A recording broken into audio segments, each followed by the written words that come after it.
حضرت عمر وہ ہیں جن کو آقا کریم صلی اللہ علیہ وسلم نے مانگا تھا، وہ عمر جنہوں نے 22 لاکھ مربع میل پر اسلام کا جھنڈا لہرایا تھا، وہ عمر جن کے لیے آقا کریم صلی اللہ علیہ وسلم نے فرمایا اگر میرے بعد کوئی نبی ہوتے تو وہ عمر ہوتے، وہ عمر جن کو دیکھ کر شیطان راستہ بدل لیتا ہے، وہ عمر جن کی بہادری پر یہودی یہ کہنے پر مجبور ہو گئے کہ اگر عمر 10 برس اور حکومت کرتے تو پوری دنیا پر آقا کریم صلی اللہ علیہ وسلم کا حکم نافذ کروا دیتے، وہ عمر جو آج ہمارے کریم آقا صلی اللہ علیہ وسلم کے مبارک قدموں میں آرام فرما رہے ہیں۔ عمر وہ ہے جو 22 لاکھ مربع میل کا بادشاہ کندھے پر راشن رکھ کر بوڑھی عورت کے گھر پہنچا رہا تھا اور کہہ رہا تھا اللہ پاک سے میری شکایت نہ لگانا، وہ صرف پیارے عمر رضی اللہ عنہ ہی تھے۔ حضرت عمر نے فرمایا جو شخص اپنا راز چھپاتا ہے وہ اپنا اختیار اپنے ہاتھ میں رکھتا ہے۔ حضرت عمر کہتے ہیں جو آدمی زیادہ ہنستا ہے اس کا رعب کم ہو جاتا ہے، جو ریاست مجرموں پر رحم کرتی ہے وہاں کے بے گناہ لوگ بے رحمی سے مرتے ہیں، غصے کے وقت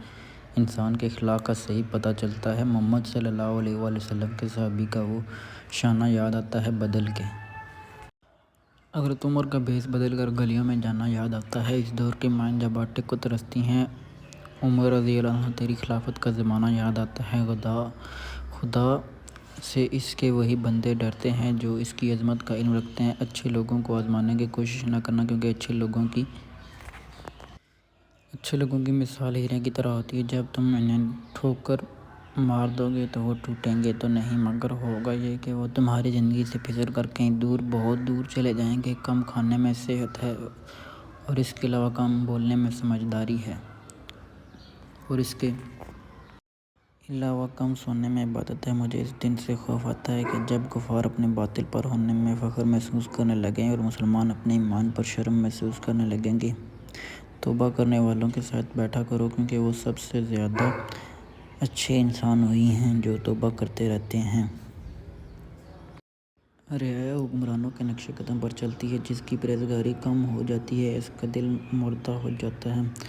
ہر شے کا ایک حسن ہوتا ہے اور نیکی کا حسن یہ ہے کہ اس کو فوراً کیا جائے، جلد کیا جائے،